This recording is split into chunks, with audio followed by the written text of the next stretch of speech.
أعوذ بالله من الشيطان الرجيم بسم الله الرحمن الرحيم وإذ قال عيسى ابن مريم يا بني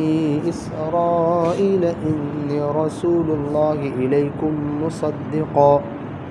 مصدقا لما بين يدي من التوراة ومبشرا برسول يأتي من بعد اسمه أحمد فلما جاءهم بالبينات قالوا هذا سحر مبين ومن أظلم ممن افترى على الله الكذب وهو يدعى إلى الإسلام والله لا يهدي القوم الظالمين يريدون ليطفئوا نور الله بأفواههم والله متم نوره ولو كره الكافرون هو الذي أرسل رسوله بالهدى ودين الحق ليظهره على الدين كله ولو كره المشركون۔ اور اس وقت کو یاد کرو جب مریم علیہ السلام کے بیٹے عیسیٰ نے کہا یہ بنی اسرائیل میں تمہاری جانب اللہ کا رسول ہوں، اس کتاب کی تصدیق کرنے والا ہوں جو میرے سامنے ہے یعنی تورات کی، اور ایک رسول کی بشارت سنانے والا ہوں جو میرے بعد آئے گا جس کا نام احمد ہوگا۔ پھر جب وہ ان کے پاس واضح دلائل لے کر آئے تو انہوں نے کہا یہ تو کھلا جادو ہے، اور اس شخص سے بڑا ظالم کون ہوگا جو اللہ تبارک و تعالیٰ پر جھوٹ باندھے،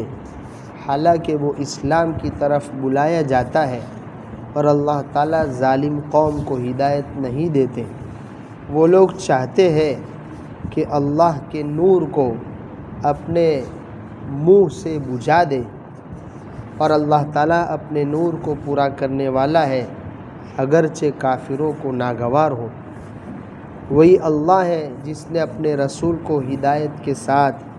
اور سچا دین لے کر بھیجا تاکہ وہ اسے تمام دینوں پر غالب کر دے اگرچہ مشرکوں کو ناگوار گزرے۔ اس سے پہلے حضرت موسیٰ علیہ السلام کا واقعہ ذکر کیا تھا، اور اس کے بعد حضرت عیسیٰ علیہ السلام کا واقعہ ذکر کیا جا رہا ہے۔ حضرت عیسیٰ کے بارے میں کہا گیا ابن مریم کے بیٹے۔ حالانکہ ہم دنیا میں دیکھتے ہیں کہ لڑکے کی نسبت باپ کی جانب ہوتی ہے، ماں کی طرف نہیں ہوتی ہے۔ یہاں اللہ تبارک و تعالیٰ نے حضرت عیسیٰ علیہ السلام کی نسبت مریم کی جانب کر کے بتایا کہ یہ گویا مریم یعنی بغیر باپ کے پیدا ہوئے ہیں، صرف ماں سے پیدا ہوئے ہیں۔ اللہ تبارک و تعالیٰ نے اپنی قدرت کے چاروں کرشمے دنیا میں دکھائے ہیں۔ اولاد پیدا ہونے کے 4 صورتیں ہو سکتی ہے، 4 شکلیں ہو سکتی ہیں۔ صرف ماں سے یعنی عورت سے، یا صرف مرد سے، یا دونوں سے مل کر، یا دونوں کے بغیر۔ چاروں شکلیں اللہ تبارک و تعالیٰ نے دنیا میں کر کے اپنی قدرت کا اظہار فرمایا۔ دونوں ہی نہیں ہے، یعنی نہ مرد ہے اور نہ عورت ہے، اور اللہ تبارک و تعالیٰ نے سب سے پہلے انسان حضرت آدم علیہ السلام کو پیدا کر کے بتایا کہ میں اس پر بھی قادر ہوں۔ اور لڑکا ہے لڑکی نہیں ہے، یعنی مرد ہے عورت نہیں ہے، یعنی حضرت آدم علیہ السلام ان کی پشت سے اللہ تبارک و تعالیٰ نے حضرت حوا کو پیدا کیا تھا۔ 2 صورتیں ہو گئی۔ تیسری صورت جو یہاں بیان کی جا رہی ہے، عیسیٰ ابن مریم مرد نہیں ہے، یعنی لڑکا نہیں ہے، صرف عورت ہے۔ اللہ تبارک و تعالیٰ نے عورت کے ذریعے حضرت مریم علیہ السلام کے ذریعے، پاک دامن عورت تھی، نیک تھی، صالحہ تھی، فقط اور فقط ان کے ذریعے اللہ تبارک و تعالیٰ نے حضرت عیسیٰ علیہ السلام کو پیدا کیا۔ یہ قدرت بھی اللہ تعالیٰ نے بتائی، اور اللہ تعالیٰ کی یہ بھی قدرت ہے کہ مرد اور عورت کے ملاپ کے ذریعے، مرد اور عورت کے ملنے کے ذریعے، جیسا کہ یہ عام طریقہ ہے، یہ عام شکل ہے، وہ بھی دنیا میں جاری ہے۔ یہ 4 صورتیں اولاد پیدا ہونے کی ہو سکتی تھی، اللہ تبارک و تعالیٰ نے چاروں کے نقشے دنیا میں ظاہر فرمائے اور اپنی قدرت کا اظہار کیا۔ تو یہاں اسی بات کی جانب اشارہ کرنے کے لیے کہ نعوذ باللہ کوئی حضرت عیسیٰ کو ولد الزنا نہ بتائے کہ یہ زنا کی اولاد ہے، کہ حضرت مریم علیہ السلام نے کسی کے پاس جا کے کام کروایا تھا اور ان کے پیٹ سے اس آدمی کے نطفے سے حضرت عیسیٰ پیدا ہوئے، ایسا نہیں ہے جیسا کہ یہود بکتے ہیں۔ یہود حضرت عیسیٰ علیہ السلام کو ولد الزنا یعنی زنا کے اولاد قرار دیتے ہیں۔ نعوذ باللہ یہ تہمت لگاتے ہیں کہ حضرت مریم علیہ السلام نے کسی کے پاس جا کے منہ کالا کروایا تھا اور ان کے نطفے سے حضرت وہ اس دوسرے آدمی کے نطفے سے گویا حضرت عیسیٰ پیدا ہوئے تھے۔ ایسا ہرگز نہیں ہے۔ اللہ تبارک و تعالیٰ نے حضرت عیسیٰ علیہ السلام کو اللہ تعالیٰ نے اپنی قدرت کا اظہار کرنے کے لیے فقط اور فقط عورت سے پیدا کیا ہے، مرد کا کوئی دخل نہیں۔ عیسی ابن مریم، تو یہ کہہ کر یہود کی تردید کی۔ یہود جو تہمت لگاتے ہیں، اللہ تبارک و تعالیٰ نے ان کی تہمت کو رد کیا۔ تو اس عیسیٰ نے کہا، اے بنی اسرائیل، حضرت موسیٰ علیہ السلام کی جو قوم ہے ان کو ہم بنی اسرائیل کہتے ہیں، جن کو آج کی زبان میں یہودی کہا جاتا ہے۔ یہ حضرت موسیٰ علیہ السلام کے بعد بہت سارے انبیاء اللہ تعالیٰ نے بھیجے اسی بنی اسرائیل میں، لیکن بنی اسرائیل کے سب سے آخری نبی جو تھے وہ حضرت عیسیٰ علیہ السلام آئے، ان کا یہاں تذکرہ کیا جا رہا ہے۔ تو حضرت عیسیٰ علیہ السلام نے بھی بنی اسرائیل کو خطاب کرتے ہوئے واضح انداز میں کہا کہ انی رسول اللہ الیکم، میں تمہاری جانب اللہ کا رسول ہوں۔ اتنے جملے میں اللہ تبارک و تعالیٰ نے انی رسول اللہ الیکم، یہود اور نصارہ، عیسائی ہم جن کو بولتے ہیں، عیسائی اور یہودی، یہ دونوں یعنی جھوٹ غلط عقیدے رکھتے ہیں۔ اللہ تبارک و تعالیٰ نے اتنے جملے کے ذریعے دونوں کے جھوٹ اور غلط عقیدے کو رد کیا۔ یہود کا غلط عقیدہ تو کیا ہے کہ وہ سیرے سے حضرت عیسیٰ علیہ السلام کو نبی مانتے ہی نہیں ہیں، ان کو نعوذ باللہ ولد الزنا یعنی زنا کی اولاد قرار دیتے ہیں۔ وہ تو یوں کہتے ہیں کہ ہمارے حضرت موسیٰ جو تھے انہی کی شریعت باقی ہے، اس کے علاوہ یہ حضرت عیسیٰ کی کوئی شریعت ہے ہی نہیں، یہ نبی ہی نہیں ہے۔ اللہ تعالیٰ نے یہ کہہ کر کہ رسول اللہ، میں اللہ کا رسول ہوں، میں کوئی جھوٹا رسول نہیں ہوں، یہ کہہ کر ان یہود نے یہ جو غلط عقیدہ گڑھ رکھا ہے کہ حضرت عیسیٰ جھوٹے نبی ہے، اس کی تردید کی، اور یہ کہا الیکم، تمہاری جانب۔ اس سے حضرت عیسیٰ علیہ السلام کے ماننے والے جو عیسائی کہلاتے ہیں ان کا بھی غلط عقیدہ ہے۔ وہ غلط عقیدہ یہ اپنائے ہوئے ہے کہ ہماری جو شریعت ہے یہی ابدی شریعت ہے، ہمیشہ رہنے والی شریعت ہے، اس لیے وہ محمد صلی اللہ علیہ وسلم کو مانتے نہیں ہیں اور محمد صلی اللہ علیہ وسلم کی شریعت کو نہیں مانتے۔ تو اللہ تعالیٰ نے یہ کہا انی رسول اللہ الیکم، میں صرف تمہاری جانب یعنی بنی اسرائیل کو خطاب کرتے ہوئے کہا کہ میں تمہاری جانب بھیجا ہوا رسول ہوں۔ میری رسالت پوری کائنات کے لیے نہیں ہے، میری رسالت قیامت تک آنے والے انسان کے لیے نہیں ہے، بلکہ صرف تمہارے لیے ہے، الیکم، تمہارے لیے۔ یہ کہہ کر اللہ تبارک و تعالیٰ نے عیسائی جو غلط عقیدہ رکھتے ہیں کہ ہماری شریعت ہمیشہ رہنے والی شریعت ہے، اس لیے وہ قرآن کو نہیں مانتے، محمد صلی اللہ علیہ وسلم کی شریعت کو نہیں مانتے، یہ ان کے جھوٹے عقیدے کو رد کر دیا۔ اس لیے کوئی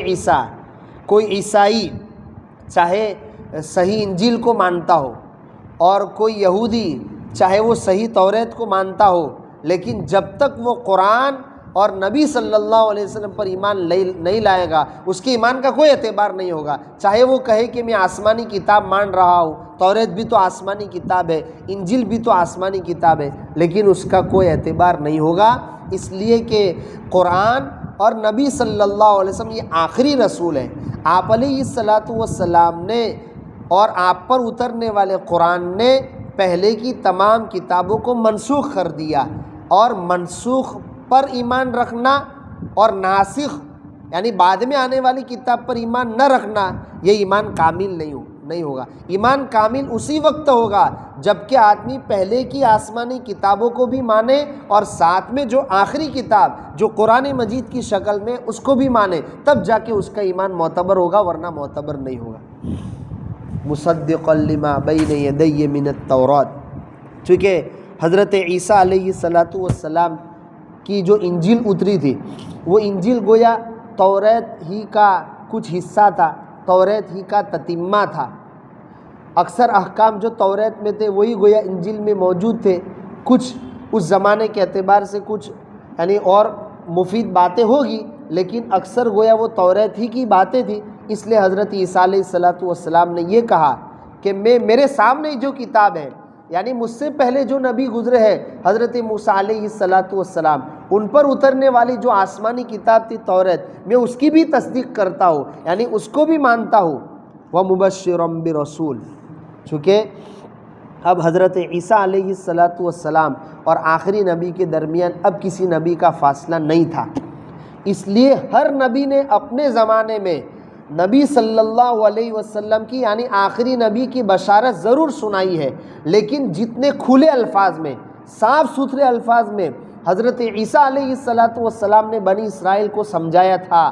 کہ تم میری شریعت کو ہمیشہ کی شریعت نہ سمجھ بیٹھو، میرے بعد ایک آخری نبی آنے والا ہے، ان پر ایمان لانا ضروری ہے، صاف ستھرے الفاظ میں حضرت عیسیٰ علیہ السلام نے لوگوں کو بتا دیا تھا۔ وَمُبَشِّرًا بِرَسُولٍ، اور میں یہ بنی اسرائیل سن لو، یہ یہودی سن لو، میں ایک ایسے رسول کی تم کو بشارت سناتا ہوں جو میرے بعد آئے گا اور جس کا نام احمد ہوگا۔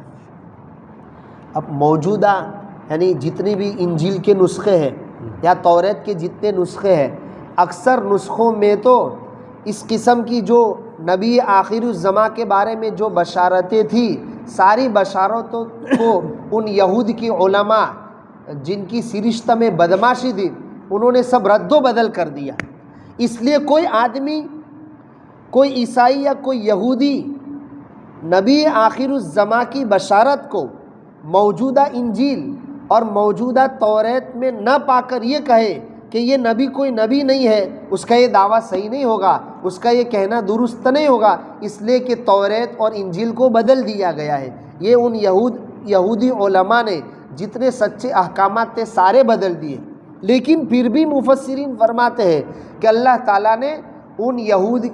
یہودی علماء کو اتنی بھی قدرت نہیں دی کہ وہ بالکلیہ پوری کائنات میں، پوری دنیا میں جہاں بھی انجیل اور توریت کے نسخے موجود ہیں سارے نسخے اللہ تعالیٰ ان کے ہاتھ میں دے دے اور سارے نسخوں سے ایسی بشارتیں وہ مٹا دے، ایسی قدرت اللہ تعالیٰ نے ان کو نہیں دی۔ چنانچہ آج بھی دنیا کے کچھ کتب خانوں میں ایسے انجیل اور توریت کے نسخے موجود ہیں جس میں یہ بشارت موجود ہے کہ میرے بعد، یعنی حضرت عیسیٰ نے کہا تھا کہ میرے بعد آنے والا ایک نبی ہوگا، یعنی وہاں اس زبان کے اعتبار سے فارغ قلید کے الفاظ موجود ہیں۔ فارغ قلید کا عربی میں ترجمہ احمد سے ہوتا ہے، گویا فارغ قلید جو لفظ ان توریت اور انجیل میں استعمال کیا گیا ہے وہ حقیقت میں حضور صلی اللہ علیہ وسلم کے بارے میں ہی ہے، آخری نبی کے بارے میں ہی ہے، اسی کا ترجمہ احمد سے ہوتا ہے جو یہاں قرآن مجید میں عربی زبان میں یہ کہا گیا، یأتی من بعد اسمہ احمد، میرے بعد ایک رسول آئے گا جس کا نام احمد ہوگا۔ سب سے زیادہ اللہ تبارک و تعالیٰ کی تعریف کرنے والا یہ احمد کا ترجمہ ہے۔ چنانچہ مفتی سعید صاحب پالنپوری رحمۃ اللہ علیہ نے لکھا ہے، سارے انبیاء نے مل کر اللہ تعالیٰ کی اتنی تعریف نہیں کی جتنی تعریف تنے تنہا ہمارے نبی محمد صلی اللہ علیہ وسلم نے کی ہے۔ چنانچہ آپ علیہ السلام کی جو حدیث میں دعائیں آتی ہیں الحزب الاعظم دعا کی کتاب ہے، اور بھی صبح شام کے اشعار کی دعائیں کتابیں چلتی رہتی ہے۔ آدمی اگر اس کو پڑھے، اس میں اللہ تبارک و تعالیٰ کی جو حمد ہے، اللہ تعالیٰ کی جو تعریف ہے، تو چاہے آدمی اس کا معنی نہ سمجھ رہا ہو لیکن دل پر ان دعاؤں کا ایک اثر ہوتا ہے۔ تو آدمی کو اگر منہ پہ یاد نہ ہو تو کم سے کم وہ جو دعاؤں کی 7 منزلیں ہیں روزانہ کی، اندر دیکھ کے پڑھ لے، اس کا ایک اثر ضرور ہوتا ہے۔ ادعیہ کا بہت فائدہ ہے، جان و مال کی، ایمان کی، اسلام کی، ہر چیز کی حفاظت ان دعاؤں میں موجود ہے۔ تو احمد اللہ تعالیٰ کی سب سے زیادہ تعریف کرنے والے۔ لیکن کیا ہوا؟ فلما جاءہم بالبینات، جب حضرت عیسیٰ علیہ السلام بنی اسرائیل کے پاس یا ہمارے نبی مکہ والوں کے سامنے واضح دلائل لے کر آ کر کہنے لگے کہ یہ اللہ کی کتاب ہے، قولوا ھذا سحر مبین، بولنے لگے یہ تو جادو ہے، یعنی یہ حقیقی کلام نہیں ہے بلکہ اس کو جادو قرار دیا۔ آگے کہا جا رہا ہے اس سے بڑھ کر کون ظالم ہوگا جو اللہ تعالیٰ پر جھوٹ باندھے۔ اللہ تعالیٰ پر جھوٹ باندھنے کی یہی ہے کہ توریت اور انجیل میں اللہ کے احکام کو بدل دے رہے ہو اور اس میں اپنی جانب سے ملا لیتے ہو، یہ اللہ تعالیٰ پر جھوٹ باندھنا ہے۔ یا یہودیوں نے حضرت عیسیٰ علیہ السلام کو ان کا جو مقام تھا اس سے نیچے گرا دیا اور کہا کہ یہ تو زنا کی اولاد ہے، یہ بھی گویا اللہ تعالیٰ پر جھوٹ باندھنا ہے۔ یا عیسائی